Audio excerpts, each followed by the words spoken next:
Another year, another Call of Duty beta. I played this on PC, where it's exclusive to Blizzard's Battle.net launcher. I always see these Call of Duty games get berated for their poor performance on PC, but that was something I never personally experienced. Unfortunately, with Black Ops 4, that's finally changed. Frame rate wasn't an issue, but it was stutter central 24/7.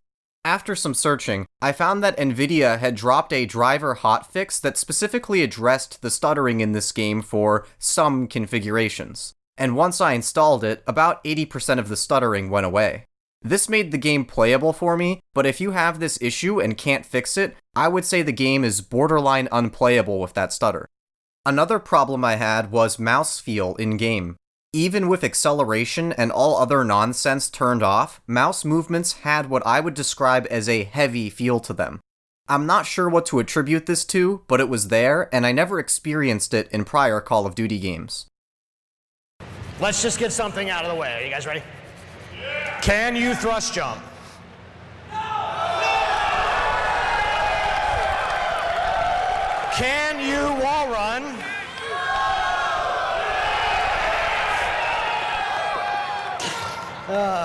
Can you confirm we are 100% boots on the ground? Okay. Wow. At the reveal event, they made a big deal out of the removal of the exosuits, as their existence in the franchise has been a point of contention for fans ever since they debuted in Advanced Warfare. I previously said that this game looked like Black Ops 3 with the suits removed, but you can run so fast, jump so high, and slide so far with the right perks that you might as well have the suit anyway, and the game felt faster than Black Ops 3 to me. Instead, I found the biggest difference to be the new health system. Enemies have a health bar above them like they did in Infinite Warfare, but now it's much larger, and your health is displayed as a bar on the HUD as well. While those are visual changes, they do have a psychological impact on gameplay. But here's where things really start getting different. Everyone now has 150 HP, unless you wear the body armor, in which case you are an asshole, and unlike every other game released in the series, there is no auto-regen. All players now have the Eve hypo from BioShock, and you have to give yourself a hit every time you want health.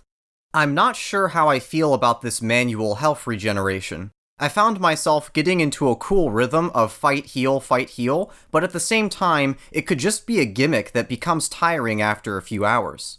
There's probably no way to know unless you play more of the game, and since I'm not paying $60 for this thing, it's not my problem. These changes might make it sound like death is more frequent, but time to kill has never been longer. The aforementioned armor was giving me Juggernaut flashbacks, and the Stim Shot ability, which I found to be the obvious choice, lets you heal quickly and frequently. This higher time to kill seems to be at odds with the speed of the game. There were many times where fights would go on for too long to the point of being awkward, and it was hard to take on more than one enemy at a time, even if you had the drop on them. The guns are affected by this change as well. They feel like worse versions of Black Ops 3 guns. In the time I played, I used SMGs, ARs, and one shotgun. I found the AK-47 looking gun to be the best, as it had range but also worked well up close. SMGs were whatever for me, but the shotgun I used felt completely useless. Despite having a very low rate of fire, it seemed like it was barely doing any damage at point-blank range. Returning from Black Ops 3 are the Specialists, who are now slightly more important. Just like before, each one has an ability and a weapon, but you now get to have both at the same time.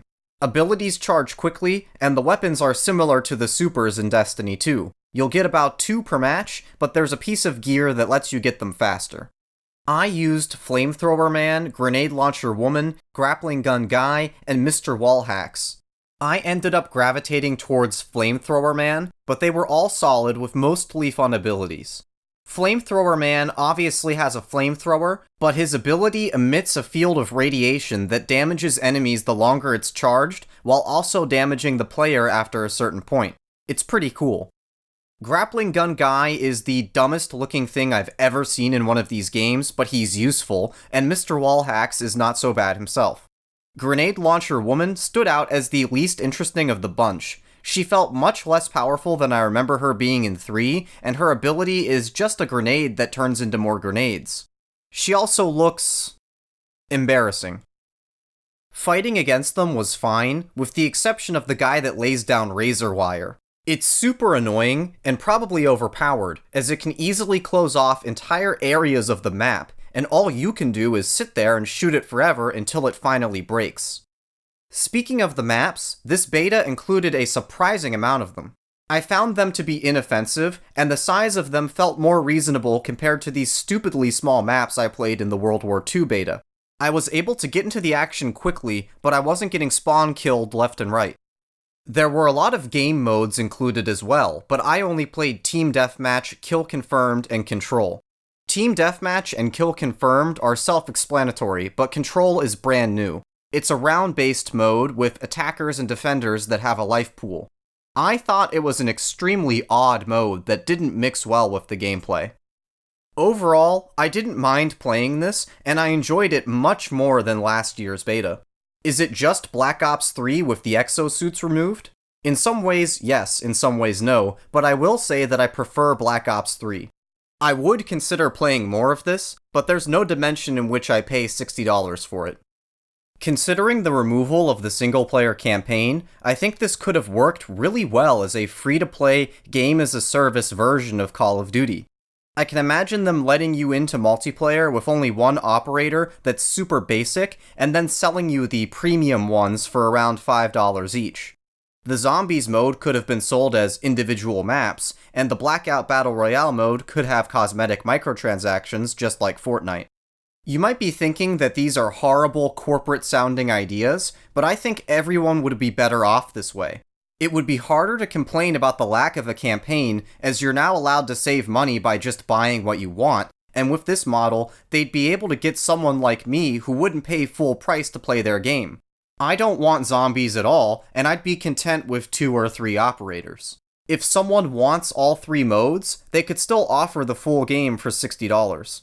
Since they've made a change to the package this year, I don't see why they shouldn't change how they sell it, too. If you played the beta, especially on PC, let me know what you thought, and until next time, thanks for watching.